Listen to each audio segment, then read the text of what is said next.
एक इंसान जो यूनिवर्स को समझने दुनिया में आया था। 14 मार्च 2018 की सुबह इनकी फैमिली मेंबर लूसी रॉबर्ट और टिम हॉकिंग ने कंफर्म किया कि वो इस दुनिया में नहीं रहे।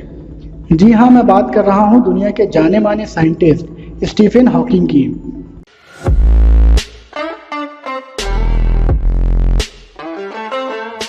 जिस दुनिया को समझने के लिए इन्होंने अपनी पूरी जिंदगी को कमिट कर दी, इसी दुनिया को आखिर वो छोड़कर चले गए। स्टीफन हॉकिंग को 1963 में एक ऐसे दिल दहलाने वाले मोटर न्यूरॉन डिजीज ALS यानी एमियोट्रोपिक नेचुरल क्लोजिस से डायग्नोज कर दिया गया था और बताया गया कि वो बस कुछ ही साल जी पाएंगे। और कुछ साल से इनका मतलब था सिर्फ 2 या 3 साल, और इस वक्त वो सिर्फ 21 साल के ही थे जब ये मोटर न्यूरॉन की बीमारी उनके जिस्म को पैरालाइज करना शुरू कर दी।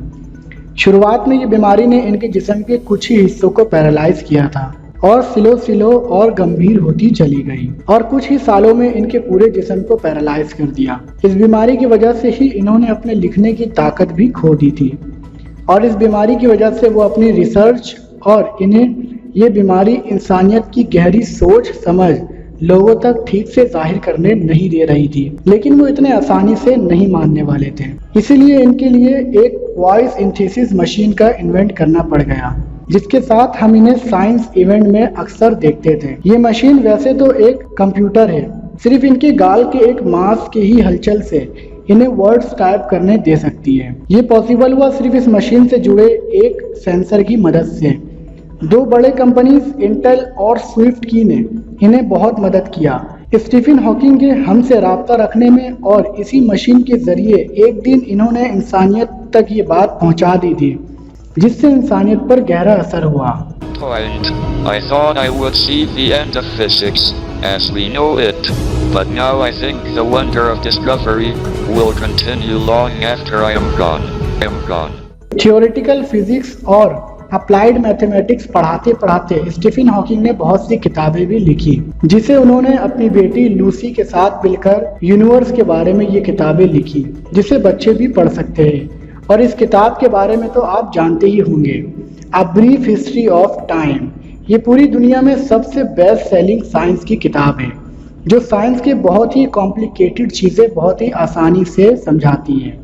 हम सभी साइंस के फैन जो इन्हें फॉलो करते हैं, हम बखूबी जानते हैं कि वो ब्लैक होल को समझने में सबसे ज़्यादा दिलचस्पी रखते थे, क्योंकि इनका मानना था कि अगर हम यूनिवर्स के इन खतरनाक हादसात को अगर सही से समझ पाए तो हम दुनिया के मालिक यानी यूनिवर्स के दिमाग को भी समझ पाएंगे। इन्होंने हॉकिंग रेडिएशन को भी डिस्कवर किया, जो मैथमेटिकली ये प्रूफ कर सकती है कि ब्लैक होल भी आम सितारों की तरह एक दिन स्पेस में रेडिएट हो जाएंगे, पर इन्हें बहुत ही ज़्यादा टाइम लगेगा। इनफैक्ट ये यूनिवर्स का सबसे लास्ट हादसा होगा और इसके बाद यूनिवर्स जैसे पूरी तरह खत्म हो जाएगी। इसके अलावा कौन भूल सकता है स्टीफन हॉकिंग का कंट्रीब्यूशन बिग बैंग थ्योरी को वापस जिंदा करने में। 1960 की बात है, कुछ अधूरे काम की वजह से बिग बैंग थ्योरी का सिचुएशन कुछ इतना समझ में नहीं आ रहा था, पर 1970 में स्टीफन हॉकिंग के थ्योरम्स ने इन सारे मिसिंग लिंक्स को एक्सप्लेन किया। इसके बाद इस थ्योरी को ज़्यादातर साइंटिस्ट का इत्तेफाक मिला और आज ये थ्योरी यूनिवर्स के पैदाइश को एक्सप्लेन करने वाली अब तक की सबसे मानी गई थ्योरी है। स्टीफन हॉकिंग वैसे तो अपने आप को पक्के साइंटिस्ट मानते थे, पर उन्होंने एक एक्टर के रूप में भी साइंस को प्रमोट करने के लिए भी बहुत कुछ किया, जैसे हम जानते हैं। इन्हें स्टार ट्रेक मूवी में भी देखा गया और इनके एनिमेशन को सिम्पसन कार्टून में देखा गया। 2014 में इनके ऊपर एक बायोग्राफी मूवी भी बनी थी, जिसका नाम था द थ्योरी ऑफ एवरीथिंग। इस मूवी में इनके बचपन के बारे में, इनकी वाइफ जैन वाइल्ड के और इनके रिश्ते के बारे में बताया गया है। इसमें भी स्टीफन हॉकिंग ने साइंस को बड़े पर्दे पर प्रमोट करने की कोशिश की। इनका कहना था कि ये इनका तरीका है साइंस के बारे में इनका प्यार जाहिर करने का। वो इंसानों की दुनिया में सरवाइव कर पाने पर भी काफी परेशान रहते थे। उन्होंने अपने एक लाइव कॉन्सर्ट में कहा था कि मैं इंसानों पर पड़ रहे बहुत गंभीर खतरों को देख सकता हूँ। जरूर आप ये सोच रहे होंगे कि डॉक्टरों ने तो ये कहा था कि ये सिर्फ कुछ ही साल जी पाएंगे, पर वो 50 सालों से भी ज्यादा कैसे जिंदा रहे।